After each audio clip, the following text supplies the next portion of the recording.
All right, welcome back to Social Distillation, the submarine still of the internet, where we attempt to drop the bead and pour white lightning straight onto your brain. What are we talking about today, Samo? Well, we've got a potpourri. You said you wanted to talk some football, specifically ESPN and college football, which I'm a little curious about because I missed the good games because they were on ESPN, and I saw all the 35 to nothing blowouts that played Yeah. on ABC. You wanted to talk about Altered Carbon, which I watched the first season and you had recommended. Triggered, which I'm assuming it has to do with the podcast we listened to together Uh-huh. this weekend. And what was the last one? We're gonna finish off. Since it's New Year's, let's finish off with some fitness talk on New Year's resolutions because it is the busiest time of the year for gyms, and you get your most signups and your most activity this time of year, and then it's gonna taper off, and then 2 weeks before spring break, some chicks will come in and say, "I have 2 weeks to look better in my bikini for spring break," and then you'll have to tell them that's not how this works, and then it'll taper off again, and then right before summer, I need to get my beach body in 2 weeks. That's not how this works. All right. Well, I brought something up for that just so I remember it. All right. Okay. First of all, we have to pour one out for the homies. I'm actually glad we're going a little later in the day today because one of my favorite clients passed last night. Oh, that 80 years sucks. young, James Dr. Jimmy Smith, the good doctor, one of my most stimulating clients, not only from uh, a challenge standpoint, since I've been training him since he was 75 to he's 80 years old, and he had already had multiple heart attacks before that. But we always had amazing conversations with an old school doctor back when general pracs used to do their job. So here's to you, Jimmy. Not, Uh, not many left and one less now. mhm. But I guess we're starting with football, huh? Yeah, this has been a rant that's been cooking for a while because I have hated it ever since they got rid of the BCS for multiple reasons. One of the reasons is the BCS was obviously flawed, and going to OSU, we definitely think that since we were screwed out by, I think it was like 0.006 of a point in going to the national championship one year. It's like my And it, fantasy league. yep. And it was because, but the biggest flaw of it was only one thing that people talked about, but they used that one thing. And this is why it's a microcosm of other things. There was one serious flaw in the BCS, which was the Preseason ESPN polling. Coaches Poll. No, Oh, the the coaches poll. the I thought it was biggest problem preseason was the polling. coaches poll because it was widely reported for years that the coaches didn't do them because it was thought, well, nobody knows better about the teams than the coaches who play against them. They know about the teams they're going to play because that's who they prep for. They don't know about the whole league. They don't care. They care about the opponent they have to play. So it was widely reported that they just had assistants, sometimes just grad assistants, doing it for them. But then you would have obvious shenanigans like the one of the reasons OSU missed out was because you had several coaches who scored them who slotted them way lower than they should have been. Because in all the other, the AP and all the other major polls, the sports writer polls, yeah, they weren't necessarily number two, where we thought they should be to go play for the national championship, but they were pretty much always in the top five. But some of the coaches had them outside of the top 15 because it helped them. It helped bump them up. I think Fresno State was one of the more egregious ones. One of the other ones was Stanford, who we ended up playing in the Fiesta Bowl because Stanford was trying to hop OSU to get into the national championship. So because of that one thing, that was one of the reasons they used this excuse of, well, the BCS is flawed, so we're going to make it by an elite committee who knows college football. Okay, how is that better? With its flaws, much like the oft attributed, but I don't think he actually said this, the Churchill quote of democracy is the worst form of government, except for all the others. At least the BCS was democratic, because since you don't have an actual league system because you can't, because there are over 100 Division 1 teams. You can't have a system like the NFL does. So there will never be a consensus of who the top teams are. That's why there are multiple polls. But at least it was democratic. So you were averaging out what all of the sports writers and the various pundits thought so that you could get some sort of decent result. You just threw that out the window, and now you have a what is it even is the committee? It's like a dozen people, right? That I don't know because for some reason I had in my head that the playoff system they developed was based on the same polls. It just expanded the pool to so that you didn't have They that one team left out of the top two or they whatever. supposedly they supposedly look at the polls, but ultimately the only poll that matters is halfway through the season when they release their first playoff ranking. And then you'll start seeing that poll, and they only do like the top 10, I think. So they say they take that into account, but ultimately it's up to that committee who gets in, period. So one, that's a major flaw. And two, the other microcosm here is it's all about power and money. This isn't an NCAA thing. This is an ESPN thing. And ESPN has various contracts with various conferences, the biggest one being with the SEC. Oh, and it just so happens that Alabama jumps like 3 or 4 people to get into the playoff. Well, we'll revisit that. Remind me to revisit that because I actually agree with Alabama being in there this year.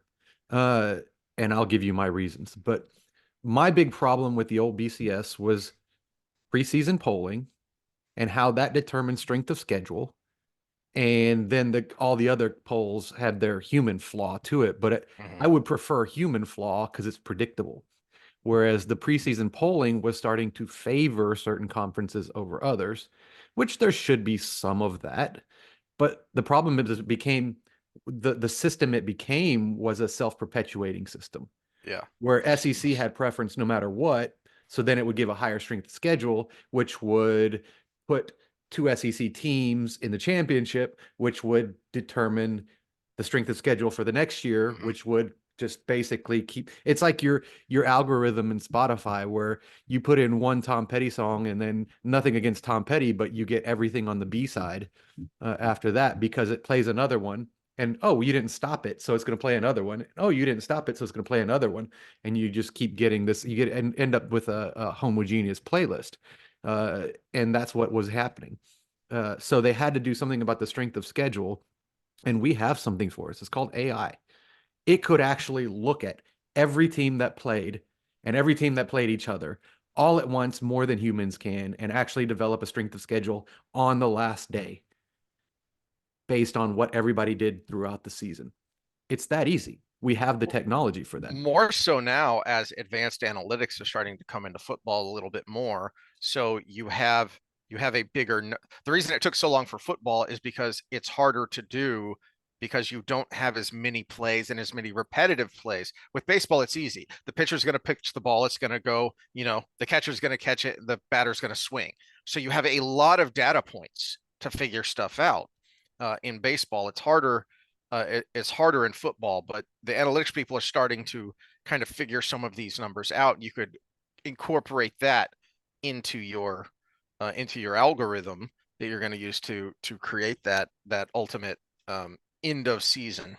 Well, but of course the other hard part with straight preseason polls has always been you also have to guesstimate based on how many players are returning to that team because there's going to be a much higher and more regular turnover than the NFL because you have people graduating. You only have so many years of eligibility, and now it's even worse with the transfer portal. I mean, to me, and now that they're expanding the playoff picture, it is an easy fix because you've basically got five major conferences. Mm-hmm. And what are they? It's going to be eight teams, right? Now, I believe so. Yeah. yeah. So the conference winners of the five major conferences are the Mm-hmm. first five, and then the Automatic. three at larges are based on whatever ranking system they use. Exactly. And That to me fixes everything. Hmm. Now this goes to why I think Alabama should have been in the playoff and not Georgia, because Georgia lost the conference championship. There should not be a non-conference champion Well, in oh the playoff. no, I agree with that. But the problem is, again, it's none of what they say is what's actually going on here. This is all about power and money. Mhm. Because what has been said for years before they expanded the playoff is, oh, well, we don't need to because you play and you win and you're in, has been the mantra of the committee and people who support the committee for years. Tell that Okay, to well, Florida Florida, State this year. exactly. Well, Florida State did that. They It's won. irrelevant. It's irrelevant that they got blown out by Georgia. That Mhm. still doesn't change the fact that they probably should have been in the playoff. The fact that they were ranked highly all year, they won their conference. Alabama did not. Well, Alabama won their conference, but was not undefeated. So, by the logic that has been espoused for years, Florida State won. They should have been in. They weren't, because that's not what any of this is about. So, as an example, um, there were there was an article years back, it was like 10 years ago, about the rampant bribery, uh, money laundering, and just sketchy behavior that was going on with the Fiesta Bowl. And this was because there was so much money around the Fiesta Bowl, because you had a huge sponsor in the Tostitos Fiesta Bowl. So you had a huge corporate sponsor. You had numerous other corporate sponsors. Um, then you had the conference and the big schools adding into the pool of money. So there's always this talk about, oh, the school gets all this money if you go to a bowl. How much do they have to spend to get there though? Because that was something my dad was asking me, because all he had on while I was there was ESPN or the NFL Network, and we were watching some podunk bowl game that nobody cared about. And he looked over at me and said, How do the finances of these bowls work? This doesn't make any sense to me. You look at that stadium and it's maybe a third full, probably more like a quarter full. The finances of this don't make sense. Well, two things. Again, we come back to ESPN. They need content, they need live sports content to put on their network so that they can say they are the worldwide leader in sports. So they have big TV contracts that get paid to these bowl organizations. The other one is the schools are obligated to buy a certain pack of tickets. So more tickets are sold than you're actually seeing butts in seats. And so with all this money being thrown around, there was all sorts of skeevy stuff that was going on at the Fiesta Bowl, that was uncovered, and yet nothing happened about it. And nothing was ever done. There was no reform to the system. Why? Because there's too much money involved, and the people that would enforce any kind of punishment for all this skeevy behavior are also benefiting from the skeevy behavior, whether or not they're directly involved or not. And again, a lot of this to me circles back to ESPN, because uh, one of the hilarious things about Disney, the corporate head of ESPN, going all in on streaming, is they're destroying their golden goose. Because a lot of people don't know how, and you can go look this up on people who delve deeper into this, but ESPN commands far more money from cable and satellite companies than other entities. So, like, Warner Discovery, they will, you know, negotiate with these providers for package deals, because they want as many of their channels as possible in that basic package. And the other thing they're going to wrangle about is the percentage that they get. So, for every subscriber, you pay $30 for a basic package, or 50 or whatever it is now. And, you know, your cable company is going to get this much of that $50. And then Warner Discovery is going to get this percentage.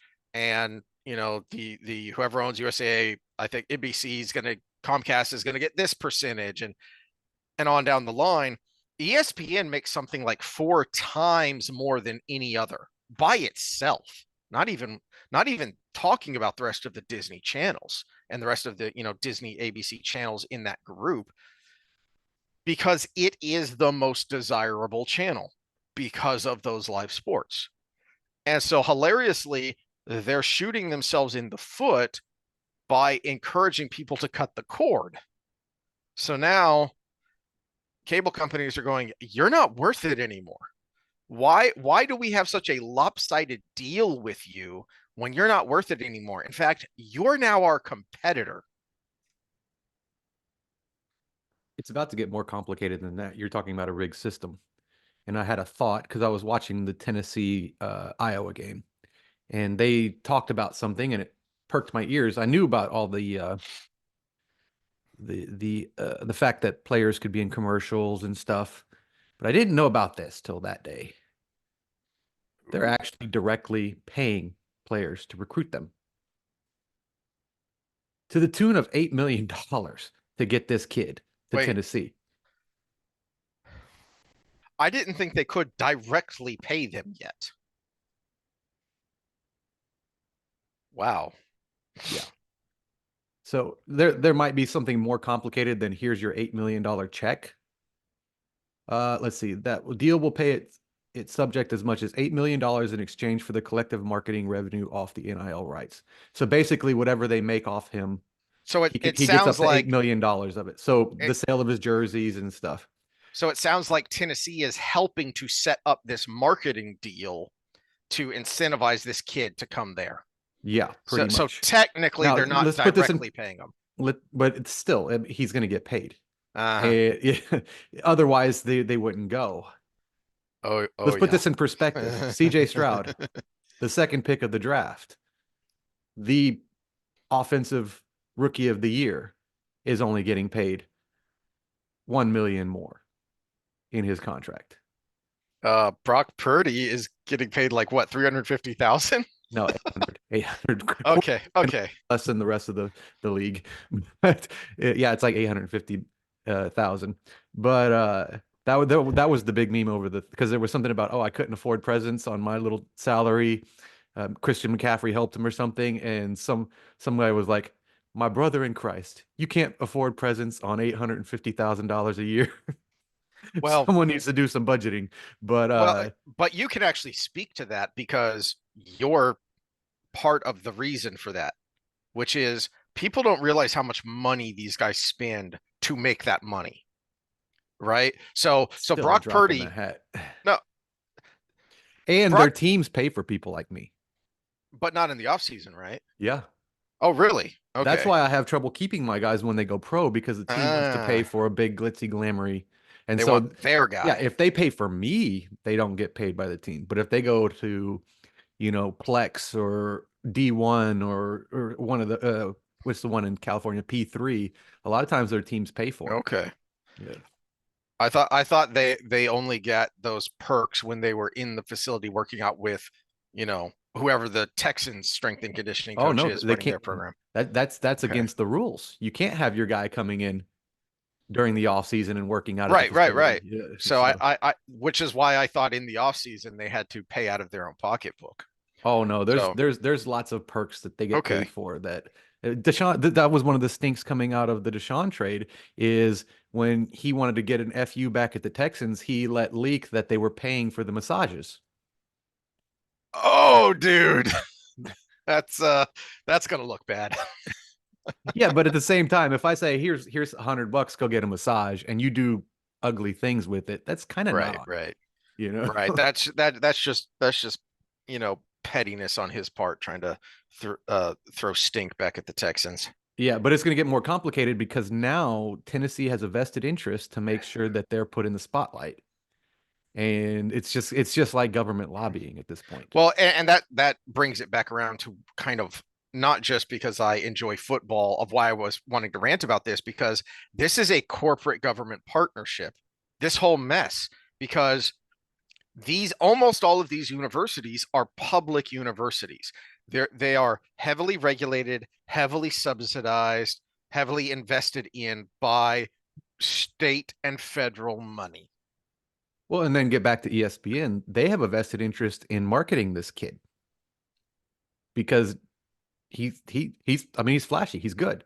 He started in that bowl game and it was his first career start and he had more rushing touchdown or he had almost as many rushing touchdowns on Iowa as Iowa gave up all year.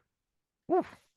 So and Well, they that's beat what I knew Iowa about Iowa. 35 to like 7 or The only something. thing And I knew about Iowa is they had a ridiculously stingy defense, which was yeah, the because only reason. they had the second worst offense in Yeah, the yeah, yeah, yeah. country and they were what 10-3 or 10-2. Yeah, exactly. Second worst out of I want to say there's like 118 Division One teams now, something like that. Yeah.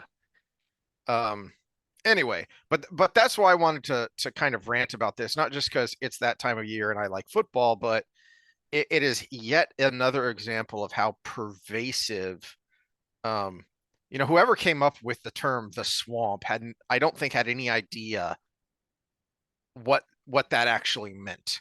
And if you've ever been in a swamp, you know what that means because what makes it so dangerous is that you can think you're walking on solid ground, but you're not because that swampy water pervades that whole area and you have a very shallow water table that you can have stuff growing on top of and you think that's solid ground. You step on it and it can support the weight of plants, but not a human, and down you go.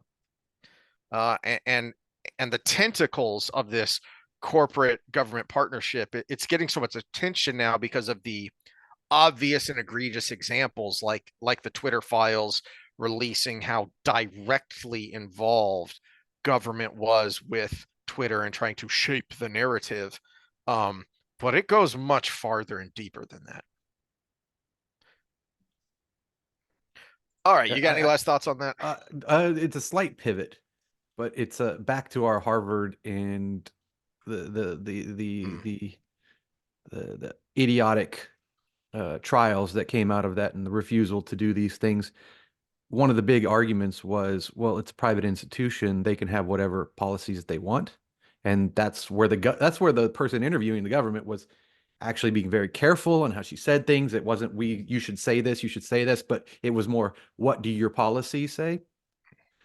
But to me, that's bullshit yes. because they get government money. And no, we can't shut you down. No, we can't tell you what to say, but we can retract the federal money. We can retract the state money you get. Well, more than that, and I've said this multiple times, and it infuriates me that nobody's doing anything about it. Well, I think there may be a suit now, but all this talk about I just brain farted because I'm old and forgetful. Um, the the FCC thing that makes them, are they a provider or a publisher, right? And all of these social media platforms say, well, we're providers, we're not publishers, so you can't sue us because we have the same immunity that the New York Times would have. Okay, but by your actions, you're a publisher. By your own statements, you're a publisher. So all it would take is the people actually in power to point at that and say, well, look at all these things. Here's the list of examples. We are now slapping this on you, which would be uh, very damaging to their business model if they actually had to act like the publishers that they are. Yeah, the problem is in a lot of these cases, the solution takes an immensely coordinated effort, and in so coordinating, you become an insurrectionist. Mm. Let me give a hypothetical. I am not saying anybody should do this, and I'm not condoning this action at all. But there's a lot of things being done with our tax money that almost the entire country do not agree with, Mm-hmm. especially every small business owner out in this country. What if one year, I'm not even going to say a big chunk, 75% of small business owners decided to not pay their taxes in protest? It would be a big enough movement that there's nothing the government could do about it. If it's just a few, you're in jail. They're going to make an example. They're going to make an example of you. But if 75% of small business owners, which is what is it like 60% of the economy, 80, I think. 80% of the economy, well, so but the 75% of the 80 would Yeah. be about 60% of the economy.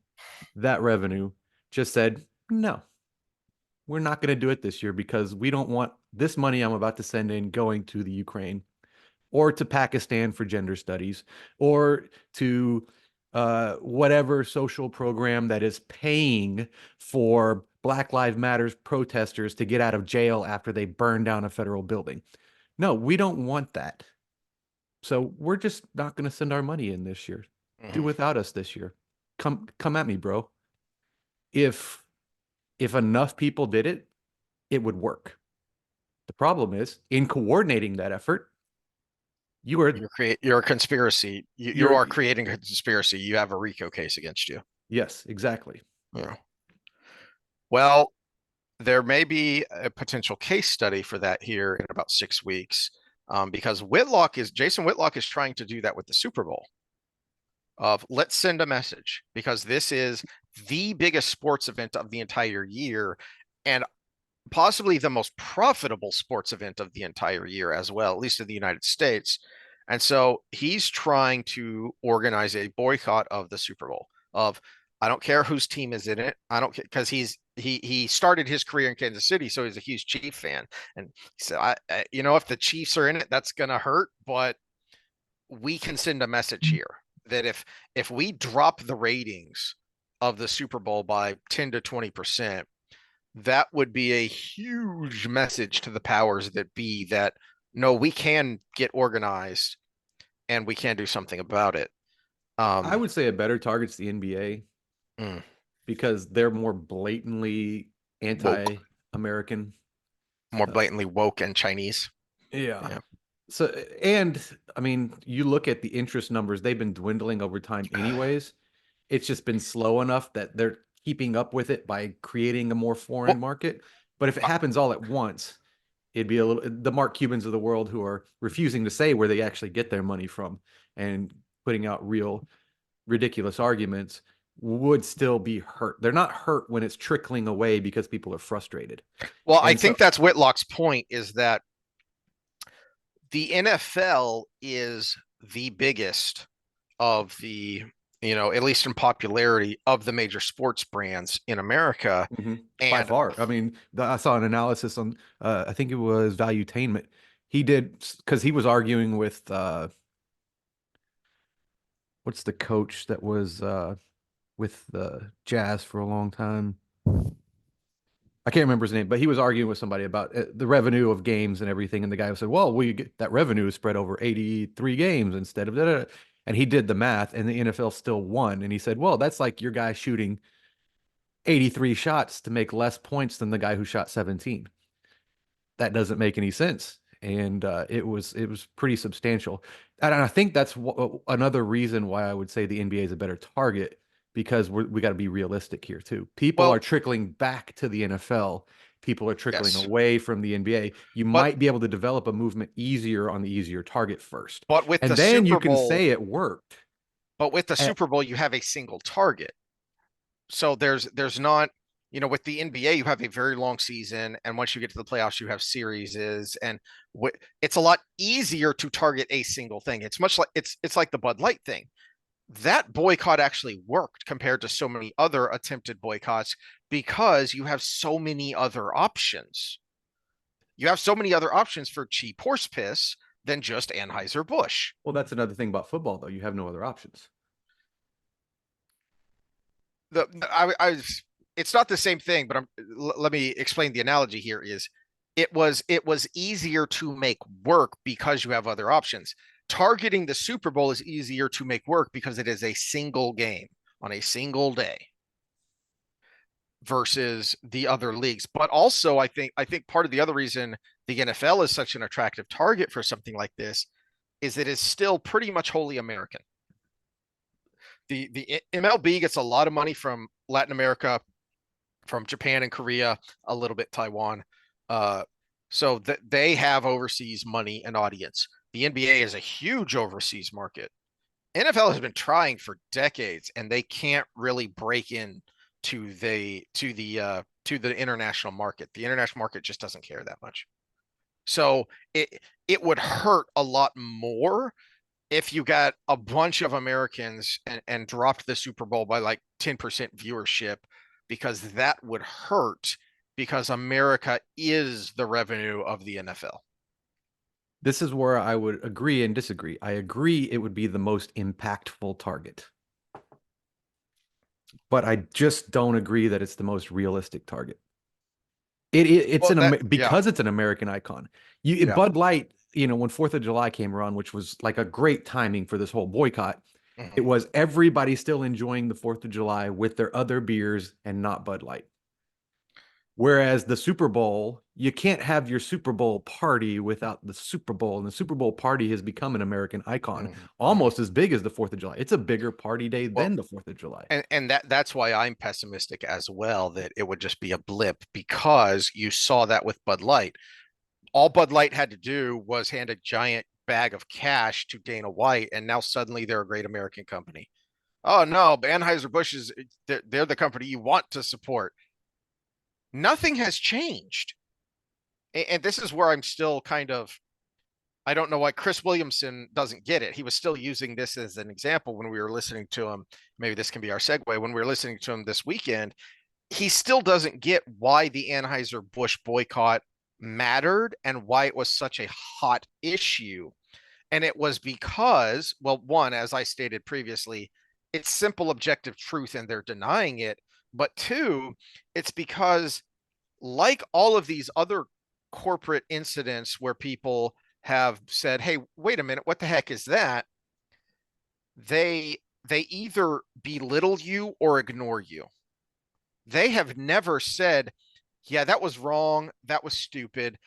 They have constantly issued corporate speak and try to play both sides. No, no, no, no, no. If you want your customers back, you need to come out and say, we insulted your intelligence, we insulted your lifestyles, we insulted you personally, and we are going to make sure we don't hire people like this again. They never did that. And they never will now, because their stock price is back up because, hey, we gave a bunch of cash to Dana White and Kid Rock, and now they're back on board. Yeah, this is where I'm gonna separate Williamson from this because he's taken this art. I don't like that he used it an example for what he was talking about there Yes. because it wasn't a good example. But he's not bringing up the big stink with the Bud Light thing was the catalyst was Mulvaney. The stink was the statements made by the head of marketing Yes. of we're trying to not only trying to bring in a new audience, but we reject our old audience, Mm-hmm. which was the people who buy your beer, not Dylan Mulvaney's audience. They better not be, because they're mostly underage, but the audience that they called the frat boy uh Frat boy, person. redneck bro is, Yeah, yeah. yeah, pretty much. The we want to steer away from that. And so it was the rejection of the current buyer of your product, which was he correctly stated, what was it, semi-flavored water or something like that, semi-alcoholic water or something along Yeah, those yeah, lines, yeah. which is true. Which is I never drew. It was not a pain for me to not drink Bud Light because that's actually the one beer I would actually turn down a free one. It was just not good. It's like someone spilled the Budweiser. They tried to put it back in a vat and then filled it back up with water. That's exactly what Bud Light tastes like. And not only that, they left it out long enough that got a little stank to it. And it's that's the underlying factor. It's the rejection of who your audience is. That was the big problem. That's a good point. And when you go out and you sponsor, what was the UFC fighter they sponsored? Strickland? I don't watch anymore, so I don't know. Yeah. Well, you go out and you sponsor him, give him a lot of money, and he comes out and makes probably on the borderline, I'm going to say even maybe semi cross the line statements about wokeism and transgender people and uh, LGBTQ communities, not in a joking way, in a serious way. Like actually, he was quite bigoted in his statements. And Bud Light did nothing. They let him talk. Mhm. That tells me that there is some sort of shift in the company. Okay, well, we're going to let this happen. and we're not going to do our normal statements of, well, we don't condone any actions of da da da da da. So there's that. But even before that, they first tried to get away with it by putting her on a leave of absence, the lead marketing lady. But then when they realized people still were actually paying attention, and it wasn't just idiotic Americans just with fireworks up their ass, and it's then they actually fired her and they replaced her. And the replacement is the person targeting people like Dana White, targeting people like Kid Rock, and saying, we need to fix ourselves. We need you to help us because you're the ones that hurt us. And that actually shows a little bit of something. There's an action to go with the apology.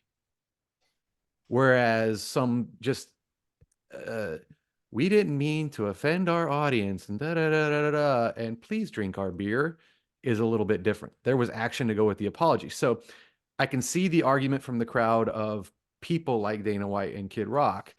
Not only are they making money from it, but that money is an indication of the action that goes with the apology. That being said, I completely support still not drinking Bud Light and keeping the thing going and keeping the message going, saying, you know what, you permanently hurt yourself. You have a scar from the wound you took, and I Mhm. hope you remember it. Yeah. So it never happens again. Maybe your revenue builds again with a new audience, but I was part of the old audience. And I am also part of the dagger that went into your shoulder, and you will remember me. Well, so there's an interesting balance here, I think, and this segues us to the Chris Williamson. I can't, who was the psychologist he was talking to? I can't remember her name because Treat. Uh, she's South Asian of some sort, I think, and so she has a name that I I couldn't hear it. I was well, that started with a CH. yeah. And I So remember having to look down to see it because of the way he was pronouncing it in his British accent, mhm, and then the way mhm, she was pronouncing it in mhm. her own accent was different. Yes, yes. Um, so uh so Williamson's point, I think you're right that his point is good, but his example is terrible. Because the point he's trying to make is that conservatives say, well, you shouldn't judge someone on one example. Someone should be canceled just on one example, just on one thing, and not to read. Sirut Chala. Okay, so Seeruchawla.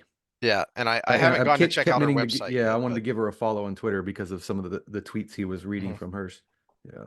So uh, as Kissen pointed out to Williamson, okay, but except uh the Bud Light issue was a straw that broke the camel's back. It was a number of things, but that's not to say people don't do that. And she brought up the point of the whole episode. I think the episode title was "Stop Getting Psychological Advice from Instagram."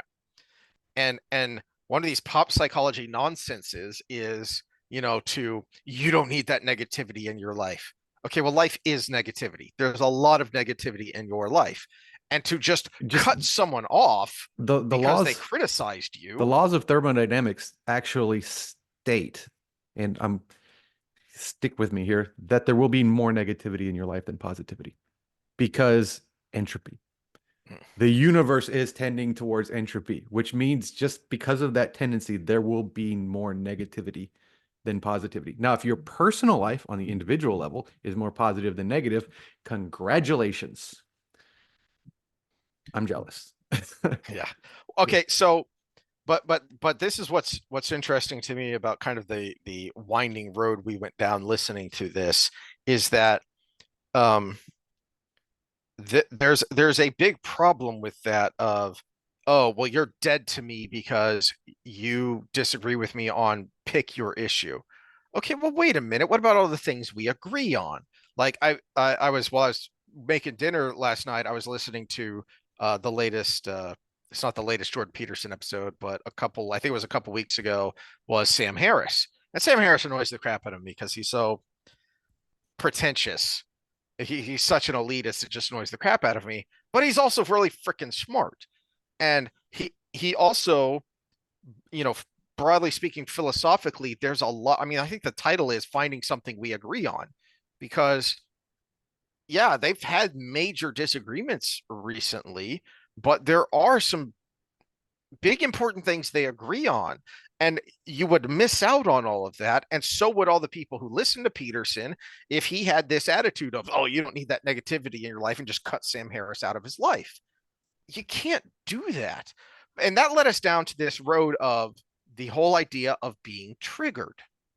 And Well, because, let me stick with the ghosting first, okay. because it's something interesting that I was just playing around and I wanted just something different, and just I was just searching biological terms on YouTube, and I came across a decent channel, and he had a whole 30-minute thing on game theory and tit for tat and the history of it, and the actual game, the development of Prisoner's Dilemma for the game, and all the people behind it.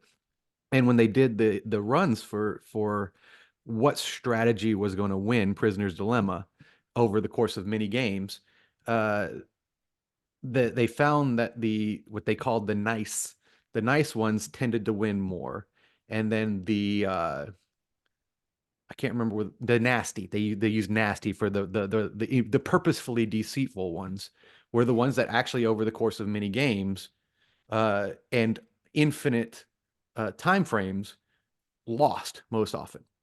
But there was one nice, considered nice, because nice is always agreeable until you're betrayed, at least until you're betrayed. Because even tit for tat was considered a nice, where it starts with nice. If it gets nice back, it goes nice. If it gets nice back, it goes nice. If it gets deceit back, it goes deceit. But if it gets nice back from that, it reverts back to nice. So it always plays what the other person played before it. That's the tit for tat. One of the nice categories that always scored super low was one called Friedman. And Friedman started nice, and if it got nice back, it stayed nice. And if it got nice back, it stayed nice till the end of time. But if it got deceit back, it gave nothing but deceit after. And what is that but ghosting?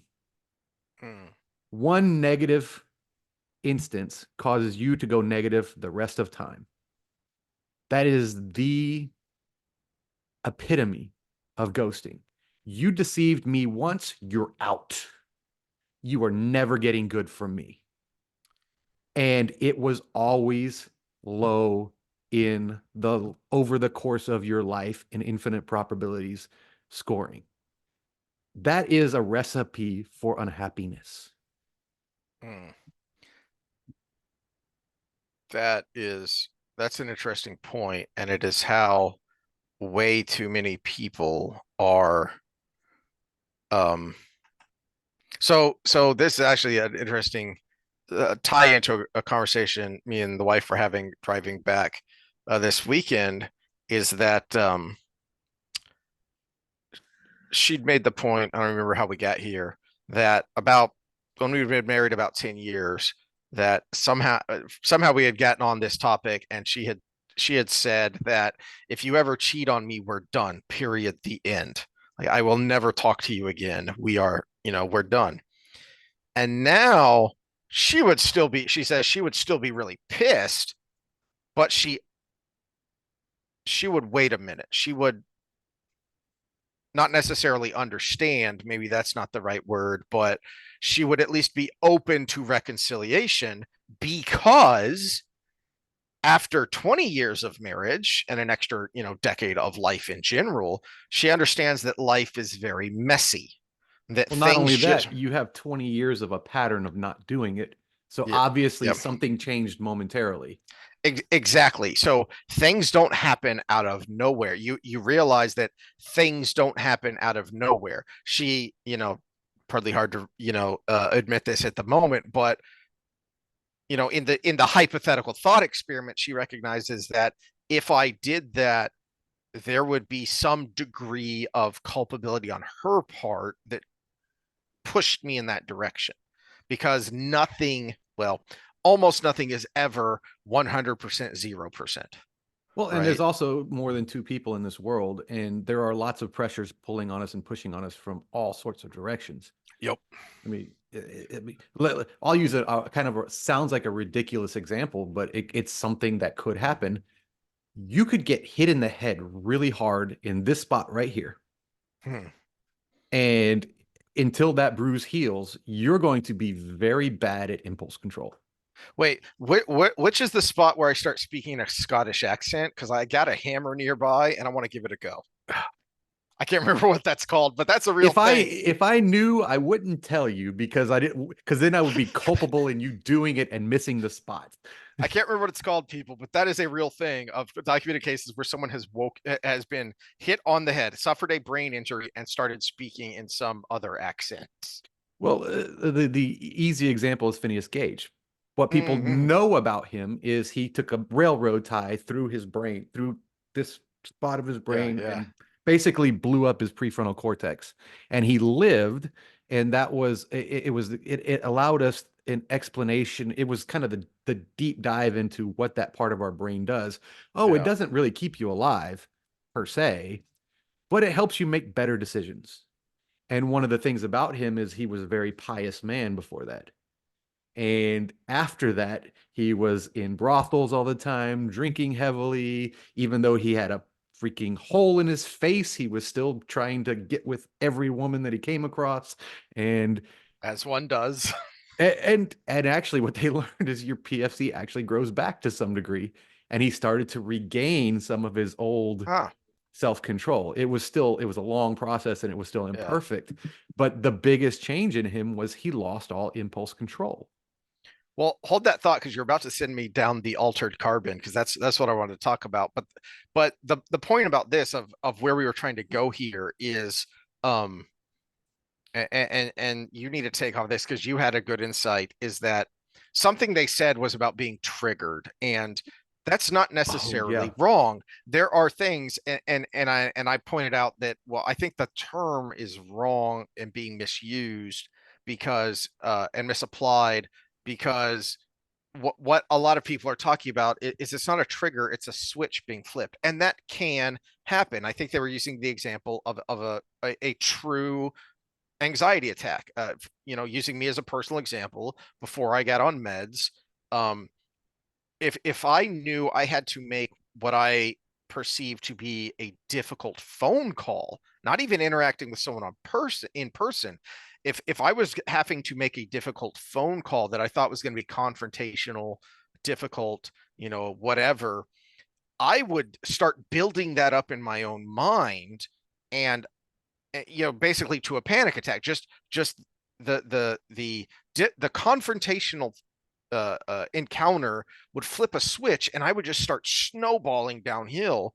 Building up in my mind all these terrible things, all these terrible possibilities, to a panic attack over something that hadn't happened yet. So you can have a switch that is flipped, psychologically. That is a thing that can happen, but that's not what we're talking about here. And you had an insight on this about why the term triggered is actually appropriate. Okay, we're fast forwarding a day in this conversation because you Yeah. brought up that example and I brought up Yes. exactly Yes. why what separates humans from animals is that we have an anticipatory anxiety versus the weeds rustle, I jump and I'm a zebra because usually when the weeds rustle, it's a zebra. But as a human, I can look at the tall grass and say, you know what? Going over there is probably a bad idea because that's a good place for a lion to hide. We don't need the leaves to rustle. We don't need to see the movement. We can anticipate that, which is because we're slower and weaker than almost every other animal in the animal kingdom, is a very good thing because lions would usually win. And even if we saw them first and started running. So it's our anticipatory response is adaptive. But now we're in a world where we don't need it as much. So we start using this thing that is innate in us for other things that have become maladaptive. Now, fast forward in the conversation, trying to remember the lead into this because I remember something you said caused me Yeah. to have this thought. But triggered is a good word because it's about internal or external feelings. And if what you said causes me to be triggered in a way that I attack you, which way is the bullet facing? Mm-hmm. Mm-hmm. So if it sets something off in me and I come back at you, you're a bigot, you're this, you're da da da da da da da, whatever. You're a racist. Then it's a completely different thing than if you say something like you were late to work again. Let's go to the old Smithsonian things that are white, right? You couldn't tell a black person they're late because that's being racist. If you're my boss and I walk in and you're like you're late for work again and it triggers me to attack you as a racist, that's completely different than it triggers me to have an effect on myself of, oh shit, I screwed up. Yes. Yes. So And in my example, the getting in trouble by the boss, that's a switch that's flipped. I start having a panic attack because, oh crap, I'm about to have this very confrontational, difficult social interaction, and but that's not what's happening when someone is triggered. That is actually a proper word because a trigger is a purposeful act. You are purposefully pulling that trigger to fire that projectile at a target.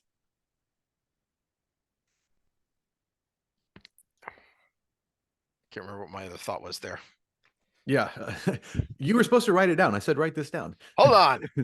I'm old and forgetful. I was driving. I couldn't write it down. So, Yeah. I texted about it. Um, but anyway, the point with the trigger is that uh I don't know if people can be reached on this, but I think that is a good point that I mean I wish I knew how to make things go viral because I've never heard anyone else make this point that no, triggered is actually the right word because that's what you're doing. You are using this as a weapon to try and hurt, to try and destroy someone else. So the you're not the victim here. Clearly, even by the word you're using, you're not the victim. there was a Uh, great reel that was going around that I think it was labeled what overthinking is.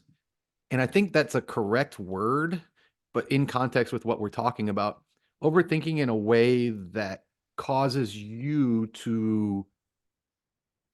This is the crowd that needs the safe space.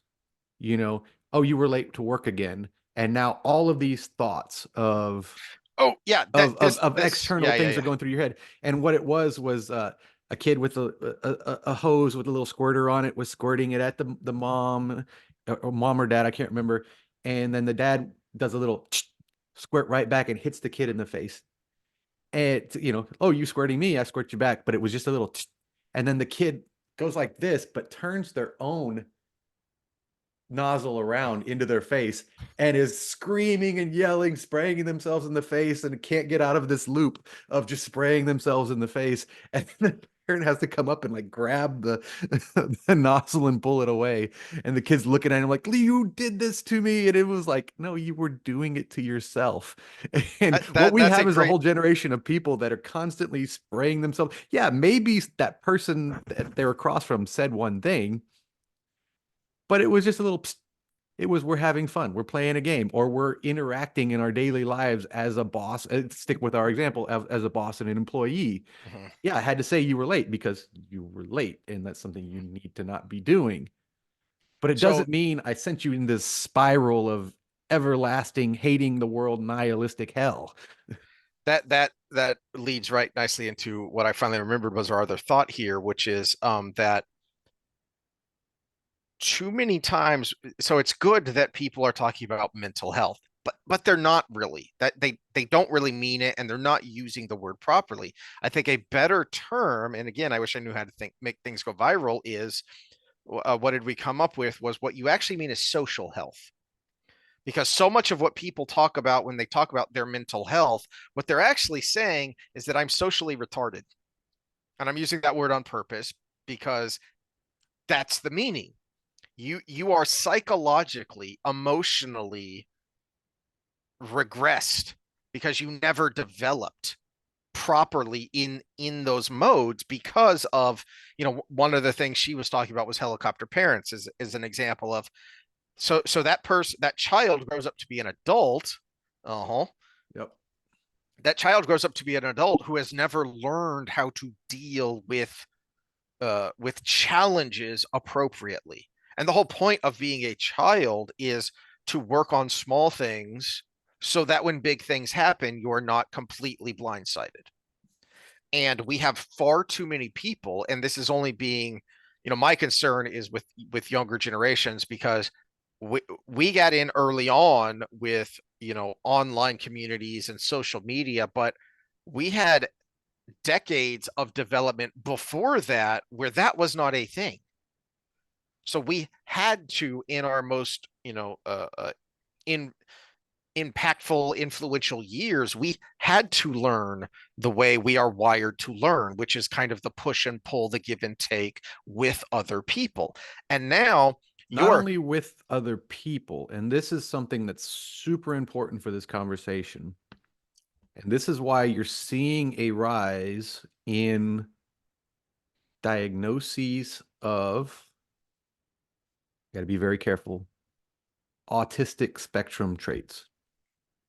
Because one of the cues for that, one of the checks on the box is an inability to read faces. And when all of your interactions are online, you lose the ability to pick up visual cues from the person you're talking to. Body cues, body language. Robert Greene is really big on studying people's body language to know if you're being taken advantage of and lied to versus actually engaged in a legitimate conversation with somebody, even on the micro level. And we're completely losing that. We get a little bit of it over the Zoom here because I'm very bad at making your brother's given me hard times over this every time he's looked at our videos that I don't make eye contact with a yes, camera. I'm actually making eye contact with you because we're the ones exactly. having a conversation. Yeah, yeah. And I've tried to place my camera where they're kind of similar, but it's it's still not the same. It's Yeah, because I still have not to the look at same. myself, which is really weird and creepy and You don't unnerving. have the dual vision? You can set that. Yeah, I know I need to change that. So I'm not looking at myself there. Yeah, just go up to the right view and hit gallery. So this actually leads into what I wanted to talk about with Altered Carbon, which I'm not going to get into the show. So for anyone who hasn't seen it, go watch it, at least the first season, because it's incredible. Especially if you like sci-fi stuff, if you like that kind of cyberpunk motif, there's a lot of Yeah, interesting I found stuff. it quite enjoyable. I will give the second season a watch. I just took a break from it because I didn't want to burn myself out on it, especially since you said it wasn't as good. And if it didn't come out the gate as good as Yeah, the first one, then I was gonna start getting burned out really quick. So I decided to do some other things in between. I'm watching a yeah, documentary called Wrestlers right now. It's about some underground, not underground, but it's the third wrestling. There's the yeah. WWE, and then there's the what I AEW, think and then AEW now and is it's the OWS or whatever is this one. It's the one that still kind started of by regional. yeah. And so so it's interesting because it's seeing the ins and outs of the business and the punishment these people go through and the personalities that they have. So it's kind of interesting. I'm giving my that's kind of my like cleansing the palate before I watch the second season. But back to So Altered Carbon, yeah. just uh the basic nutshell of the show is that in the future we now have the ability to download consciousness, and so bodies aren't even called bodies anymore, they're called sleeves, because everyone from the time they're 1 year old at the base of their skull has this device implanted that lets you upload and download your consciousness. So you can so long as a body doesn't have a consciousness in it, you can hop over to it, with the right technology to throw yourself into that.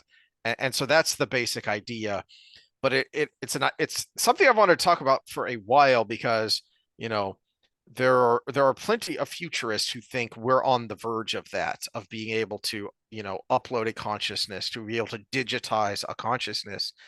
But I'm only hearing the technical part of it. I'm not hearing anyone talk about, but are are you a human if you do that? Are you still alive, or did you die and now this is something else? And the one of the talking with the wife about this some more on the drive back, and I felt really dumb that when we were talking about it uh, at dinner, that neither one of us, who, especially you, I blame you because you're supposed to be the real expert here, is that you kind of touched on it, but at its most basic level, the biggest problem with this is that what about your brain chemistry? And this That's what is I was talking something, about the whole time. yeah, but you didn't dumb it down enough for me. Oh, So, and this is something that we weren't in the environment to have a super deep intellectual conversation. We there were were a lot of. watching college football at a booby restaurant. Yes, we were watching college football at my Not a favorite strip club. It restaurant, was Twin Peaks, Twin but Peaks. yeah. So, um, and I forgot her name again, the psychologist. This was something. No, Williamson made this point that, look, I can say I'm sad and you can say you're sad, but I can never know what that really means to you. I know what it means to me, but I'm not inside your head and I can't be. Now, in this hypothetical future, I guess you could, but then that changes me. So if we swap bodies, then when I'm sad, it's going to be different because your brain chemistry is different. That can't hop over just with your memories, just with your consciousness. The chemistry is physical. Yeah, and that is something that if you're going to watch it, you have to take it with a grain of salt and put a supernatural element to that Yes. piece they're moving because it would have to integrate your whole brain, even though it's not your whole brain. And the problem with that for me is, and I guess this is where I didn't get deep enough for you, is your whole brain is your entire body. Mm, I hate the little memes that are like, you're a brain inside a meat mech unit or whatever. It's like, no, because there's afferent processes from your yeah. body that actually control your personality control. The fact that I'm sitting on a second hole in my butt right now is actually affecting my personality to some degree because it is a constant little reminder of something that's there. Yeah. And if your back hurts that day, or if you mostly ripped your toe off at some point and it comes back and bothers you every once in a while, that affects your mood. And your mood affects your thoughts, and your thoughts affect your memories, and your memories affect everything. The way they show it is realistically, it's only a transfer of memory, but it changes the personality of the person they're in. And that memory and personality are related, but they're different. And Your a great personality is example going of to be that. affected by your memories, but it's also going to be affected by all the afferent stimuli that your body has been through in its entire life. So, uh, Which is the disappointment. I'm going to spoil one thing for people. So spoiler alert here.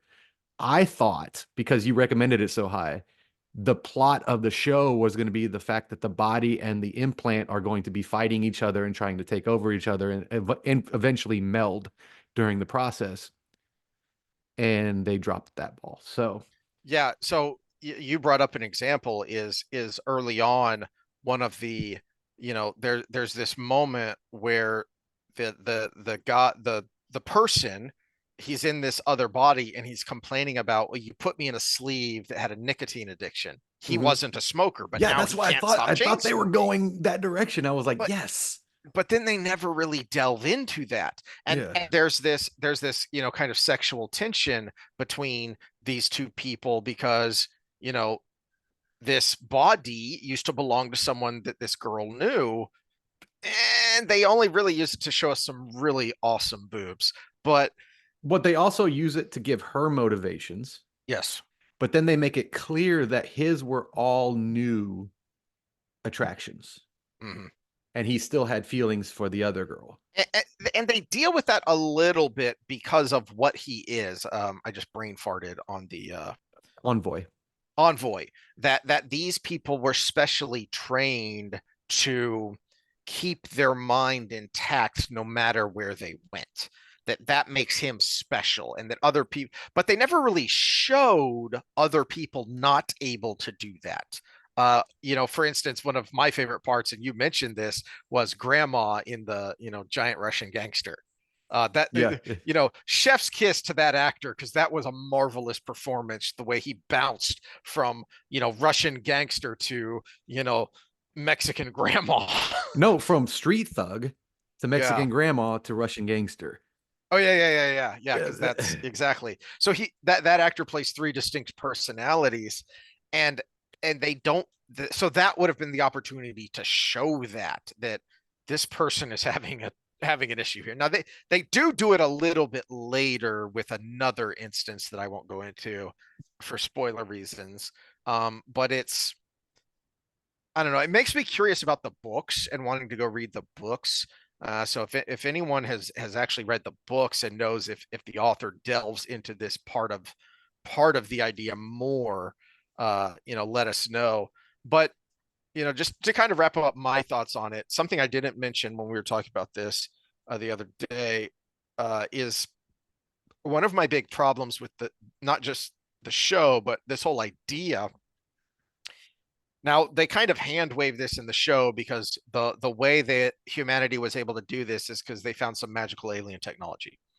Early on with when man was out exploring the cosmos, so that enabled them to do this, to create this technology. But my biggest problem with just this whole idea in general, and people like Ray Kurzweil and other futurists who think we're on the verge of being able to do this and it's going to be great, is I don't think that's a person. Meaning, I don't think it's possible. Even if you had the computing power, people don't realize. Oh, what's the number I heard recently? The human brain is something like 2 to 200 million times faster than the highest end processor right now. That's how many processes are going on in your brain at any given time, because there are so many, conscious and unconscious things that we're doing, and your brain has to account for all of it very quickly. So even if we had the technological ability to do this, I think all you're doing is creating a ghost drive, basically, creating an image of that hard drive. I think if we ever tried this, inevitably what would happen is that at some point that person would start acting really weird, because I think all you've done is you've created an AI, and that AI is just That's where the interaction with the body and the implant would have been a great storyline, mhm, because it wouldn't have been precisely the same person, but it would have been a person. mm. It would have been a new person, mostly the same mentally, but also mostly the same physically as another person. And then that blending of those two phenomena would have created a completely new person, but a person. And I'm just not sure that's Well, whether it's it's a physically or secret alien metaphysically. technology Yeah, that we're right, not right, supposed right. to understand. That's why I said you have to have a Exactly. you have to check the box off. This is not scientifically accurate. This is a But it would have supernatural. made for a very interesting metaphysical thought experiment. No, you could use the same in shows or lore of possession, Hmm. because then you have, instead of an implant, you have the soul of a demon entering a human body, and in some that they become the demon itself. Is that the demon or is that the person, or is it neither now? Right? Is that you can have that same lore in that metaphysic as well. See, and I think that even with magical alien technology, all you've done is copy all the memories and thoughts at that moment of that person. So all you've really done is you've created a biological android. See, we already had someone that did it right. Not to give him all the credit of everything in the world, but we've got Robert Jordan Mm. and Halima. Mm. Because exactly what we're talking about, that the blending of the implant with the body is what's happening with Halima, That's a good point. because she is the soul of the Well, Forsaken put in the body, and he is mhm. becoming a different being, a different person, because he's been in this body that is fighting his nature, his spiritual nature with its physical nature. but you've still got a little bit of magic there that I don't know how you square the circle. Well, yeah, Um, because magic is that way. We can't well, square the no, no, no, circle using modern science. no, no, no. Otherwise, we'd be doing it because it's cool. I don't even mean the magic part of it. I mean Jordan was also a practicing Christian, so he believed in the soul as a thing, whatever that was, whether that's energy or something mystical or whatever. The soul is still a thing and it survives on, outside, and after the body. So you can take that whole entity and put it inside another body that has been emptied of its soul somehow. If you don't believe in the soul, I don't know how this works. Well, and I think that's why they use the mystical alien technology because it's not a computer chip that Mm, they're putting in. It is something else. It is something we can't understand. So it's basically the sci-fi version of a soul mm. in this case. And they don't have to explain it because it's alien technology we can't understand. Otherwise, if we can understand it, we would make it. And I'm fine with that if that's what lets you kind of explore. Like I said, it's a thought experiment, so if that's your way, I just wish. And again, I'm curious about the books. I'm going to go find them at some point, if they go, if the author goes into it in more detail, because that is where the thought experiment gets interesting. If you can say, well, hypothetically assume you could do this. My point is, and I was curious about your thoughts, is I don't think it's possible. I don't think any level of technological development will let this be possible, Oh no, no, I don't think so either. because the way I put it is you are more than the sum of your parts. And to me, that's the soul, whatever the heck that is. Unless both Christians and scientists are right and we're able to harness a soul somehow, which is something that speculatively could be done if both are right. Where the heck? So I've mentioned that I've gone down a rabbit hole on the Y files. WHY is a great channel. And I'm going to send you, and we may want to talk about this at some point. Come on, where are you? So, and this is totally real because it has recently been Not what declassified. I said. Not what I said. What Heath's about to bring up, I'm assuming. Yes, yes, yes. So there was a crap, where is it? Um, so there was a lieutenant colonel who basically wrote a huge memo on basically how to astral project the gateway process. Here it is, the gateway process. I don't think I made it to where you can share it. Um, There you go. I'm not going to share it, but Okay. Well, let me pause this for a second. all right. So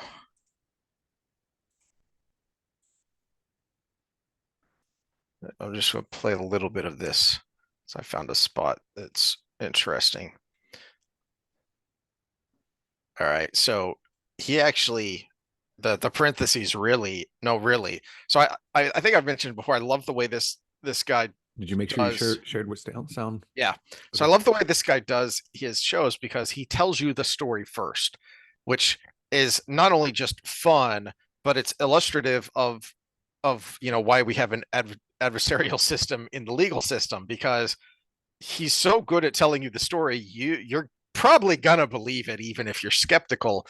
And then at the end, in the conclusion, he goes, but is any of this true? And then he gives you well, here's the stuff we can completely debunk, here's the stuff that's kind of sketchy, and here's the stuff that we just don't know. And sometimes it's all one or all the other. But this one, he actually shows the actual document that was declassified and was found in a big CIA document dump. I like that he has the conspiracy theorist board on his back drop there. So I like that it has evolved over time, and it makes me want to like see if there are any giant nerds that have gone digging into the board, because this was it's 9 months ago. His current board, if you look closely, you'll see two pictures of Weird Al Yankovic on it. Wait, why are there two pictures of Weird Al? But besides the fact that he's awesome. Okay, here we go. 1983, when Lieutenant Colonel Wayne McDonnell submitted a very unusual and detailed report to U.S. Army intelligence. It was called Analysis and Assessment of Gateway Process. This is a step-by-step guide on how to achieve an out-of-body experience for the purpose of intelligence gathering. But Colonel McDonald's report went much further than that. An advanced gateway participant cannot just project their consciousness to a different place, they could pull their consciousness completely out of this reality. Okay, so it's only 30 minutes, which is the other reason I really like this channel, because they're not you get a nice amount of detail, but it doesn't take you 3 hours. It's 20 to 45 minutes usually.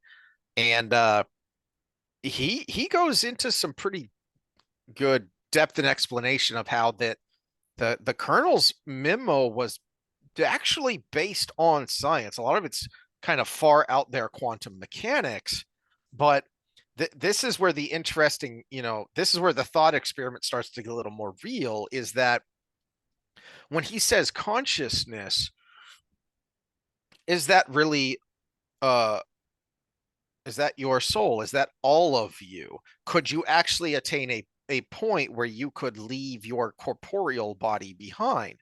Because the idea is basically that your thoughts are just energy, and energy can be transferred. Energy can move. And so if you are just pure energy, you can go anywhere at any time and do whatever you want. And there's some actual neurology here too, about how to basically trick your brain into achieving this state. Yeah, I would. Are you going further? No, go ahead. Okay, I would love to see this guy or the people he's that purport this theory debate someone like Annika Harris, who's Sam Harris's wife, but she is a quantum consciousness researcher, and she talks about these exact same things, but in a sense that let me pull it back a level. You hear about the crystals. People talk about the crystals, and it's the vibes, man. That's the concept behind the crystals, is that there are these vibrations, that there is this energy that everything is creating, and even rocks have consciousness. And because of that, so there is that energy. And if you were to be able to project your consciousness outside of your body, which is an energy producing entity, then the same would apply to these rocks. And her argument is, yes, there is the vibration, there is the energy there, which means therefore there is some consciousness. But the consciousness there's a degree to it. Hmm. There is an amount of energy that is being produced or that is being used, and the chemical bonds within the rock create some of that, but it's a solid for a reason, because that energy is stored in the chemical bonds and is very stable. Whereas we produce energy as human beings, but if that was to escape our body, it would either dissipate and be just completely uh, unstable, so unstable that it can't, because our body is also an order creating entity, right? We take energy from the outside world and then we actually create order from it. And if that energy was to escape from our body, we would lose that ability. It would be out in the ether, and therefore it would just dissipate into nothing. There would be nothing to hold it together. And so I would love to see that debate back and forth. And I'm giving the poor man's version of it because I'm not nearly the expert that someone like who's basically devoted their entire life to studying it like she is. But that would be my argument there, is if that energy was to escape your body, it would be just that. It would be just lost energy, because there would be nothing to hold it together, unless you believe in a soul. Well, or let me play a little bit more of the intro here, because there's kind of another element to this. In the universe, and at any point in time. The report revealed that our universe doesn't actually exist. It's a construct created by our mind. By using the gateway process, you can exit the construct and see reality for what it really is. The The 30-page Gateway report was immediately classified for one. All right. So that was the last part I wanted to get to, because that kind of gives you an idea of the um intellectual basis for this report, is the idea that all this stuff here isn't real per se. It is our conscious, it is our mind's interpretation of what all that energy means. No, this is true. Okay, so he's conflating two things here. Or he might not be conflating two things, but the average person watching this would conflate two things. You're right. So my vision of color is just my brain's interpretation of wavelengths, right, of light, of the exact speed of photons hitting my eyes at that exact time, and my brain creates a heuristic for it, which is my perceived reality. So yes, we all have a perceived reality based on energy fluctuations in matter around us. And yeah, if we were to see things as they truly are all the time, we would be insane.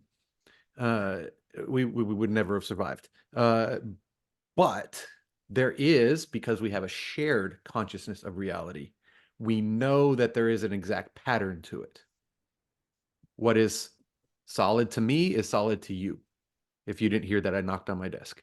You know, what the sounds coming out of my mouth right now into this microphone, going into your ears, is the same sounds going into other people's ears through the interwebs.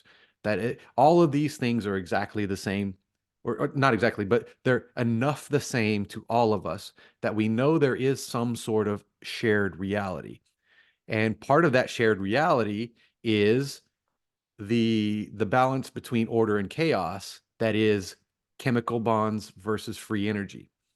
And again, back to the rock example, that's a very stable structure. The chemical bonds are so strong that the free energy is very, very low coming out of this. Now, if someone having a crystal in their pocket and saying it's giving me good vibes, that's a little bit ridiculous. But if you took that same crystal that's supposed to have these positive effects and you were in a room built out of it, and that's your only exposure to anything, you might be able to get something from those vibrations because it's going to be a lot more intense than that single rock in your pocket. But if we were to let that energy out from ourselves, we're expending energy all the time. We create heat, right? So we're expending energy all the time, and then recreating it in matter in our body when we take things in from the environment. If you were to just expel that energy of consciousness out of your body, there would be nothing to hold it together, because it would be pure vibrations. Vibrations connected to what? You flick a guitar string, it makes a noise. But you do that exact same flick into nothingness, or the guitar string, the noise comes out, but you're in a massive room compared to an enclosed acoustic environment.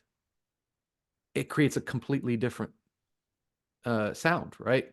So if I'm outside and I flick a guitar string, it creates a different sound than if I'm in a room with all the different little triangular things that people have all around them to create a sound, and it resonates in the room. Well, what do you have outside of your body to create that resonation? If I'm going to use this for intelligence gathering, I'm going to assume you want me to go into corporal state and go into the Soviet Union, meeting office, listen to their conversation, and come back. Yeah, because this memo was written in like 82 or 83. Yeah. So what is there to hold that resonance together through that whole process? That's what I would have to know.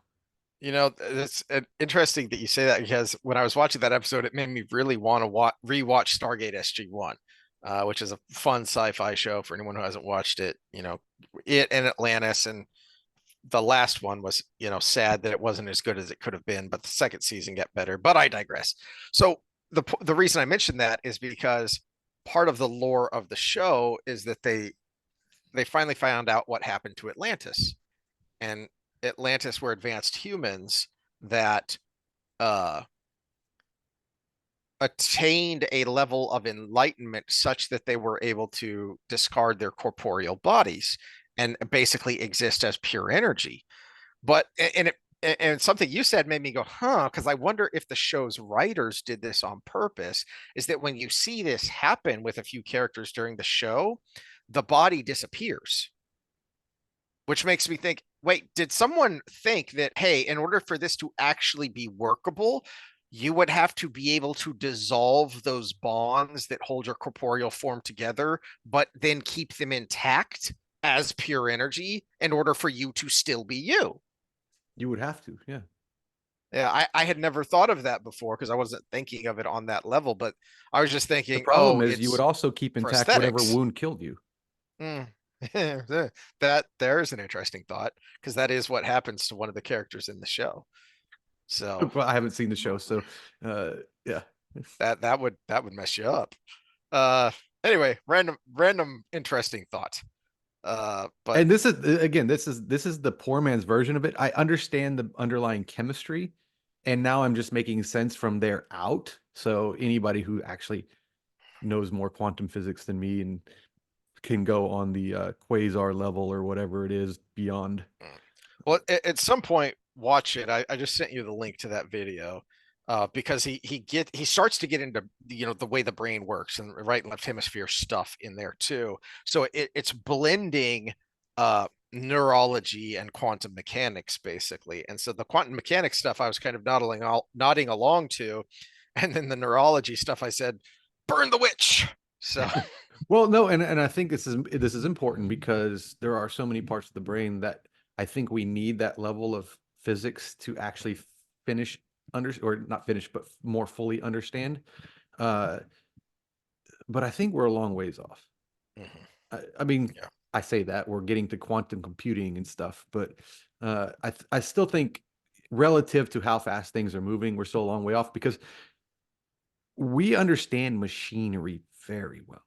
So the quantum world going into computing is a very fast process. Phones have developed so quickly over the last 20 years. But when it comes to the human body, we still can't replicate cartilage. Mm. You think it's something simple, cartilage, right? We can't replicate perfect bone. We still use titanium grafts. We can't replicate uh, real mucus. The slimes we use aren't as good as what our body makes.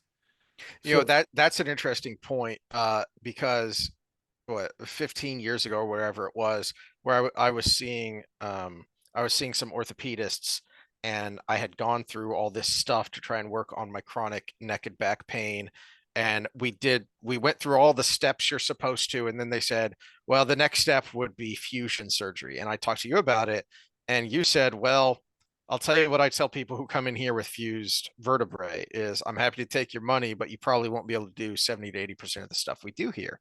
uh, and the other thing you pointed out was that you said something along the lines of, it sounds to me like they want to do this because they don't have anything else to do. That's not a reason to do a surgery that significant. well, part of it's industry, and this is a whole episode. Actually, this is a very important episode we need to do probably next week on the medical industry and the way it's set up right now. Not only is it a bureaucratic nightmare, but when it comes to procedures, providers and insurance companies are very happy to just kick the can down the road. Not my problem when when something comes up from it later. And a Mhm. lot of times that's just 3 months. It's no longer their problem. No, So that's a good point. so Well, yeah, but there's a whole industry thing. We probably need to do a whole hour on but that. the But reason I brought it up is because then I asked my GP what he thought about it, and he basically said the same thing you did about, just because you've run out of things to do isn't a reason to do a major surgery. But he also said, but the good news is that there's some interesting work being done on artificial discs. And so you might be able to do that in a few years. That was 15 years ago. I'm still waiting on the artificial yeah, discs. I've been that way since I was a baby on the aortic valve. Yeah. There's still no good valve replacement option. The reason Mhm. that I haven't had one is because the mechanical ones have so many problems, and the organic ones are all pig or bovine valves, and you have to get it replaced every 10 years. Whew. So instead of having my sternum sawed open every 10 years, we'll just ride this one till it dies, or a better option comes out. Yeah. And the 40 something years later, a better option is still not available Well, because you know what? connective tissue is so hard to replicate, and we haven't been able to figure it out. This is my point. The human body, even the things we think are simple, like fascia, it's just the thing that you rip off your steak if you're butchering the thing ahead of time. Eh, we haven't been able to figure that out. It's a sheath on the outside of a muscle. You think we're going to understand the brain well enough Mhm. to quantum compute this thing? We don't even understand quantum computing enough, and you have to understand the brain enough. Another good example of that is, I don't remember which was one of the cheesy '80s King Kong movies. They revived Kong after he fell off the Empire State Building by giving him a giant artificial heart. And I don't know why I thought of that, but you talking about the heart, and it just made that pop into my head. And I remember that one of the reasons that was a plot point in the movie was because that wasn't long after the first artificial heart was successfully implanted. And, as a kid, I'm thinking, oh, we're all going to be cyborgs in the future. No, a heart transplant is still the standard of what you do. And that was 30 years ago or more that the artificial heart was first, attempted. And it just, no, it doesn't really work. Well, how long have we been doing blood transfusions? Mm, And then we figured out, oh, there's a type, we're getting bad results from some because there's type O, type A, type B, type AB, but we're still getting bad results from some. Oh, there's subtypes to A. Oh, there's subtypes to B, A positive, A negative, B positive, B negative. mm, And we're still getting some negative results. Oh my goodness. There's variations within AB plus or A plus that could be so we're right at that level right now. We're just now learning that. The more we think we have figured out, the more complex things get. mm, mm. All right. Speaking of complex things, let's try and make some complex things understandable here and wrap up with, it's the New Year's resolution time of the year, which I don't have a problem with. I know there are a lot of people out there who will gripe about it. Oh, these are stupid. There's point. No one ever follows them. Well, I think there's value to them. Of every year, I'm going to try and pick something, and I'm going to try and better myself. I think the problem is, and I wish I could remember what made me have this thought while we were listening to Williamson. Something that he said that the I think the problem to New Year's resolutions and to fitness in general, because that's the main New Year's resolution, is I'm going to lose weight, I'm going to get in shape this year, is oh, I remember what it was.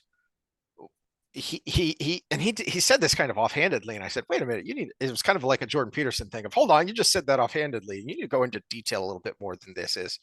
Of, one of the things that led to a healthier life for him is fitness for the sake of fitness for the sake of being a healthier person, not being jacked so people would look at him.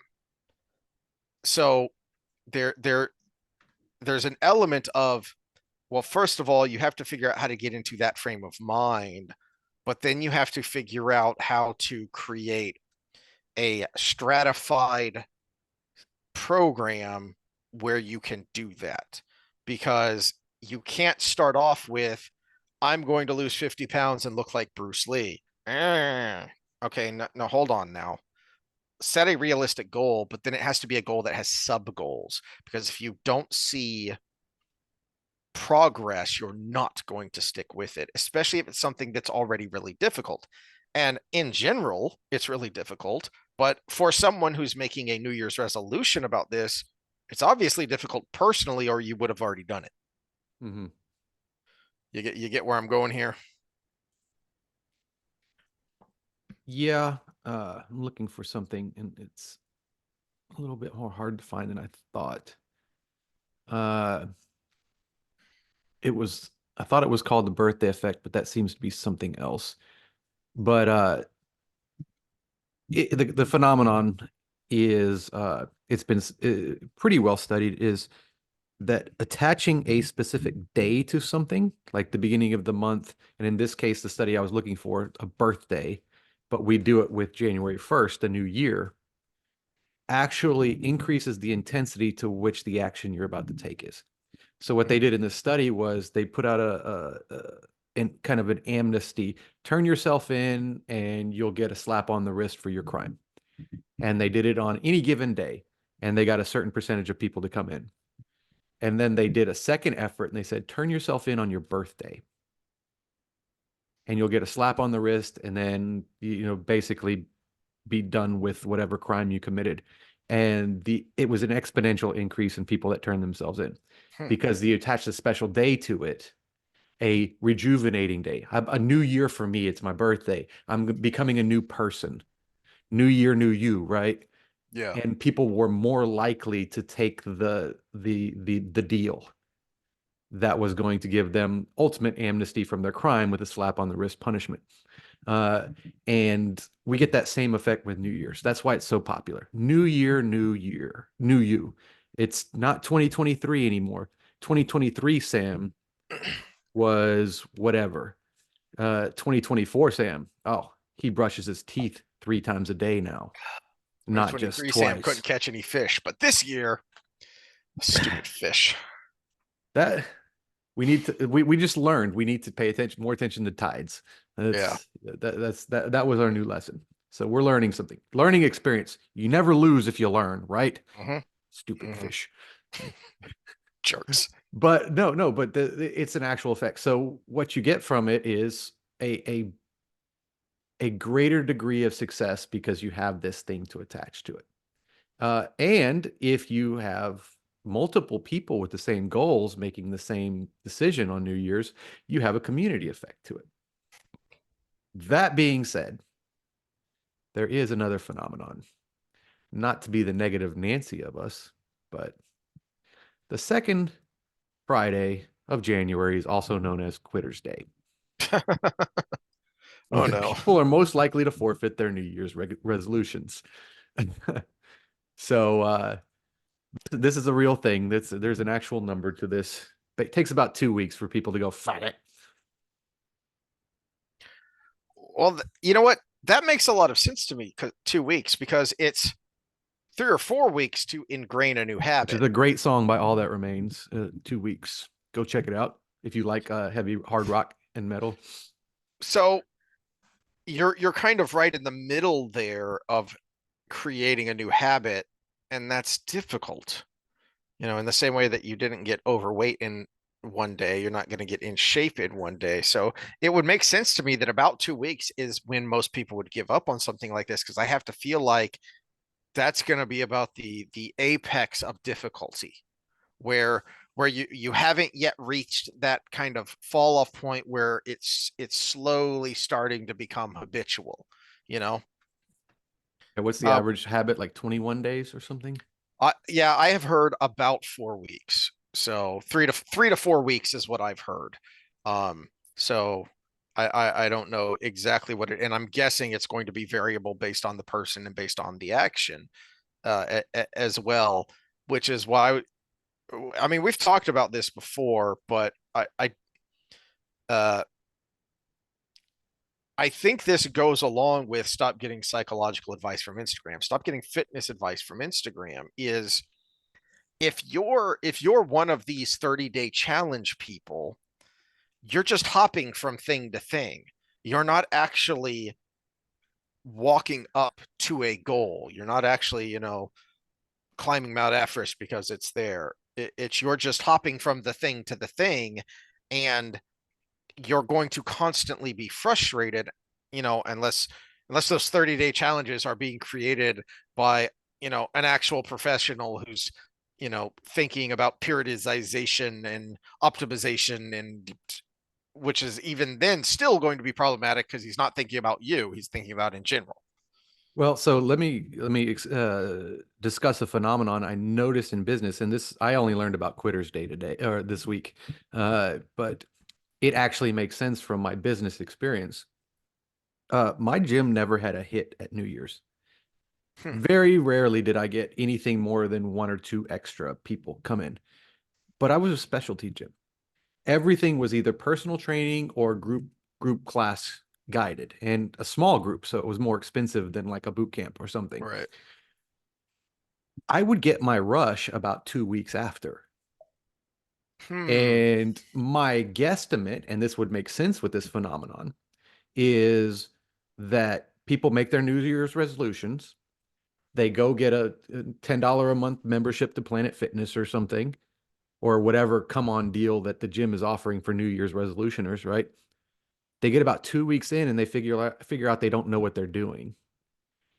The personal training there is like $75 an hour, but then they see my advertisement for $150 a month to come into small group classes, and they say, I need guidance, can't afford $75 an hour. So 2 sessions is the same as a whole month with me or and my people. And so they would come out looking for guidance. And so I bet you there's three cohorts of people who make the resolution and stay, people who make the resolution and quit, and people who make the resolution and realize they need help. And I That makes always, sense. so I always had my big push a couple weeks after. And it was actually a really successful for pulling people in to have a little deal a couple weeks after. And it was like the you don't know what you're doing sale. Come see me. And it was pretty good. And now that I know there's actually a National Quitters Day, I should have had a National Quitters Day sale. Mm. It's Yeah, National that would be Quitters good. Day. Don't be like everybody else. Come to Real Fitness. That should have been like my slogan right there. So, what is uh what are the markers you use to kind of keep people on track, especially new people? Because I mean, the scale is what people are going to want to look at for the most part, especially if you're overweight, you're going to look at that scale, but that's not necessarily the best marker of progress. No, it depends on the client. If they're severely overweight, it is. If they come in and they're 100 pounds, overweight and it's fat, Mm-hmm. the number one thing is going to be the scale. You can get great results. You can get biggest loser results with someone like that. Mm-hmm. Uh, but if they're relatively normal weight, then especially if they've never resistance trained before, you've got to prep them for the fact that they actually might gain a little weight right away because they're going to start retaining more water because they're stressing their body. And if they're eating properly, then they're going to retain a few more carbohydrates because they're doing resistance training for the first time. And so they actually might have, especially if it's a very normal weight person, 115-pound, 5'4" woman or something, she might be 117 pounds after the first week. And oh my gosh, that's going to be devastating. And you have to kind of prep them for that. So the interview process in the beginning is very important. And I would actually normally have on my big board, I would say I would have a for newbies kind of explanation, initial responses from the body kind of thing. Increased water weight. It's a good thing. Your body's protecting itself. Mm. But then we would do with that kind of client, it's really important to do circumference measurements, skin fold measurements, because then they can come in and say, I'm 2 pounds heavier. And you can do the circumference measurements again and be like, but you're not bigger. That's important, right? It's all about the buy-in. That's where you got to be convincing. Someone who's just completely out of shape, the convincing process is easy because they're going to see some kind of result right away. They're going to die the first day, die the second day, be real sore, come back in, do a little better the third day, do a little better the fourth day, and then they're going to start feeling better. The hard sell is the ones that need to do exercise for health reasons, not for weight reasons. Mm. And so the reason I'm kind of skirting around the answer is because it's what's my client depends on how I No, answer your question. you just Yeah. yeah, which just put something in my head that I hadn't really thought of before, but because you said the interview process. Well, if you're not hiring a personal trainer, then you need to interview yourself. And that's basically what Jordan Peterson's self-authoring program is all about. Okay, so you want me to speak for different groups of people. Okay, so if you're having a personal training, we're going to go in, we're going to separate the personal training people out of this talk. for now, because if you're a personal trainer and you can't do this interview, then you shouldn't be a personal trainer. And we have done episodes in the past on how to find a good personal trainer. So if Yeah. you're in that camp of, you know what, I'm willing and able to pay someone to help me achieve these goals, go back and look at some of those videos on, okay, so how do you find a good one? Okay, So now let's look at the next set of people. so now you're all on your own. So we're going to go to the other extreme. You're going into a gym all on your own, and you're going to try to do it yourself. What are the markers you should look for in yourself? The scale is 1. So that get an initial, always want data is a point. Get data, step on the scale. Okay. Circumference measurements. That's something you can do on your own. For you ladies, smallest part of the waist, or yeah, smallest part of the waist, biggest part of the hips. So smallest part of your belly, biggest part of your butt. Those are the 2 most important. Measure those. If you're looking for muscle mass gains, do a thigh and an upper arm too. If for guys, you can also do a chest. Women, your boobs kind of skew the data on that. So if you're pretty flat, you're going to get good gains results. If you're busty, you're going to be all over the place because you might lose fat there. It might just kind of poof out a little bit. It's going to be all over because your boobs are not, yeah, you can't like train them. And let's see what else. Get a baseline, get on a treadmill and just jog for as long as you can. Set it to a reasonable pace where you think you can make a few minutes at least, and just go as long as you can. Mark it. Do it again a month later. You know, this is where it gets tricky because I don't want to give advice to like do a bench press if you've never done a bench press. But pick a lift you know how to do. Do it. Max out. See where you're at. Even if it's a multi-rep max, how many could I do for 10? And then revisit it. So just pick these little markers and stay within your comfort zone because you want to be safe. But I'm assuming you're doing everything on your own. So you're learning from a great YouTube channel, Real Fitness and Performance, to learn how to do a squat and a deadlift and get some Honestly, base programs. It's the best squat video I've seen because you cover everything well, and it's only like what 25 minutes long. Right at 20, I think. Yeah. Yeah. So it's a good length, Katie, for keeping your attention, but then really informing you. So definitely go watch that. Yeah, so that's good for newbies out there. But yeah, pick something from your comfort zone that you can measure. And I would pick biometric measurements, your weight, your circumference, and then I would pick a performance measurement, something that represents endurance.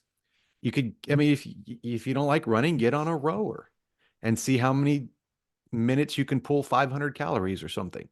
Because I don't know if anybody's familiar with rower, you can click it on how many calories per hour you're pulling. And then you can kind of measure intensity from there. So pick an intensity you can maintain for a little bit, see how long you can go, and then pick a strength measure. That could be how many times can I sit on a chair and stand up? That for senior citizen clients, yeah, that's actually a thing. And no, I've trained a many senior citizen clients that that answer was none in the beginning. So yeah, pick a strength measure, pick an endurance measure, and I would say those 2 biometric measures would be the best for self. Now, small group, this is where I have the most experience with. There's some advantages and disadvantages to it. The disadvantage is you don't get it as an extensive interview as a personal training client and the extensive measurement system. But the advantage from a trainer standpoint is usually there's going to be a veteran or 2 in that group. And so when you're talking how to keep people motivated, there's someone who's been with you for a while there to talk to the new person and be like, oh, I had that trouble in the beginning too. Oh, yeah. You know what? That made me feel weird in the beginning. Oh, I gained 2 pounds right off the bat. But then I stuck with it, and this is where I'm at now. And so that you get that advantage of kind of the team leader versus the general. You're the general in the room. That's the sergeant that's got the on the ground experience. That's not just giving you the tactics, that has actually been through it. and trusted you to get you through it long enough that they can kind of vouch for you. So there's an advantage there to that. And so now the small groups also, you know who the veterans are. So if I'm leading a small group and I've got 3 people who have been with me for 2 years and 2 people that are in for the first time, okay, we're doing set number 1, 8 squats, 10 mini band pull aparts, alternating 90s, 5 each. Go to the veterans. The 2 people, all right, let me get your feet right on the squats. Let's find your perfect squat. Let's do this. And it almost becomes a personal training session, even though they're in a group of 5, because those other people have been doing it long enough that you can just kind of glance at them every once in a while to make sure they're on task while you're doing a personal job with the other 2. So the small groups, I think that's where it's at. It's the perfect blend of it all. And the only thing I would add to that is, again, if we're talking to people who are doing this on road, write stuff down, because that makes Yeah. it real. So not only write down, what those numbers are that you just talked about, but also then write down what your short-term goals are. Is, okay, I want to achieve this, and then you can start keeping an eye on how am I progressing to that as you keep checking those numbers. You know what? Okay, so I don't know if I have time tomorrow. If I have time tomorrow, I'll do it Friday, definitely around our other recording. But I need to make a checklist for New Year's resolutioners on my channel based on what we're talking about here, and I'll be able to think it through a little bit better. But I think if you're out there in the ether just looking at this, and money's an issue, you can't just go out and hire a personal trainer, and we've talked ad nauseum of how it's kind of hit and miss there. I think the best approach is find that small group setting Get where, yourself a gym buddy. it's more than a Planet Fitness membership, but it's less than personal training, and you get some guidance, and you get a cohort of people where you become accountable to. So we're talking about sticking with it, right? Yeah. If you become friends with 2 people that have been going to that gym for 3 years, then they're going to help motivate you to show up, because now you're going to think of them when you don't want to go. And I think that's a good long-term strategy. You're setting yourself up for long-term success by creating an accountability group. Yeah. Yeah. Good point. All right. Well, that's all I had for today. You got any other final thoughts? Nope, that's all I had. No specific advice. Please don't not pay your taxes, as we talked about earlier. That was just a hypothetical situation. And I don't know, anything else we talked about we need to. Nope. I think it all speaks for itself, hopefully. So we will see y'all Friday. And I think we have a couple chapters of Rand, and then we're back to Egwene in our Knife of Dreams reread. So that'll be fun. And get some good Yay, Egwene. We get some good Egwene hate going for the new year. Yeah, we go from crazy to bitchy. All right. I got a meme for that we can use. Oh, perfect. Yeah. All right. Then we'll see y'all then. Later.